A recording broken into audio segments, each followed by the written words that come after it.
Hello to all my friends. I hope you had a nice weekend just like I did. And I'm sure that all of us had a better weekend than that chap Banda who's still looking for me. And I don't know if you've noticed, this guy is very childish because he's been putting videos out showing that he's now become a tourist in Paris. He's taking photos of Paris and all that to impress you guys that, in fact, he's not hurt by the defeat that he had at my hands. So anyway, we are not here to gloat about our victories because after all, it's not a big challenge. The guy was born stupid, so it's not like I've got to be Albert Einstein to beat the guy. In terms of thinking and brain power.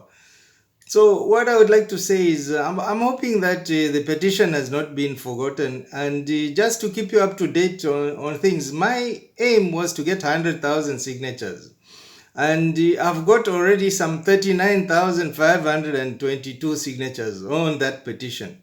So can we also can we just speed up that process, because I need 100,000. So we are getting there, because 40,000 already is not bad, but my aim is 100,000. So coming back to this Banda, the latest news I had from my chaps who are watching the boy is that he has increased his dose of tranquilizers at the pharmacy where he goes to regularly now, and he has started drinking alcohol. This boy never used to drink in his life, and that's the information I have on him. That the guy never touches alcohol, but suddenly, strangely, in Paris, he has started drinking. I think it's just to soothe his nerves, because even though he's trying to act cool on the outside, I'm sure he's boiling inside.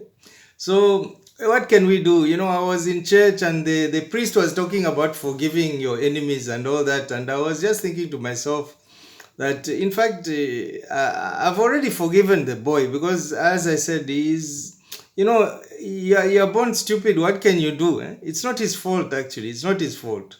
But anyway, hats off to the guy. In spite of all that he has been obliged to swallow as defeat and humiliation, he's still there. He's still there. He's not gone back. So he's still around. So let's give him a hand. Give the boy some credit.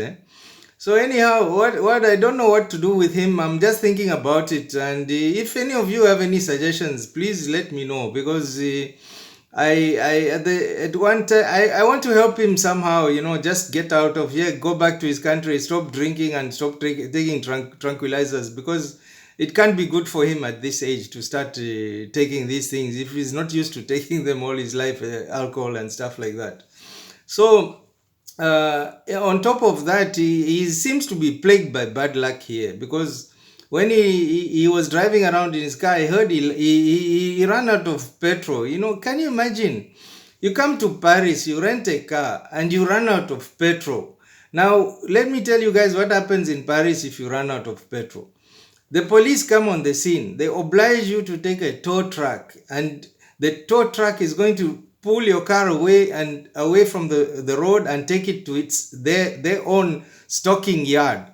And then you have to pay something like 200 euros, 250 euros to get your car out of there. But before that, you also have to pay a fine for having hindered the traffic. Paris is a city which is very, very congested. So if you run out of petrol, you're supposed to get the tow truck, you pay the tow truck, you pay a fine, which is around 200 euros also. So this poor chap has already lost 450 euros on the weekend. So I'm betting you that all of us had a better weekend than this guy. But what can you do? He's like that. And I can understand he ran out of petrol, because his brain was working all the time on how to trap me.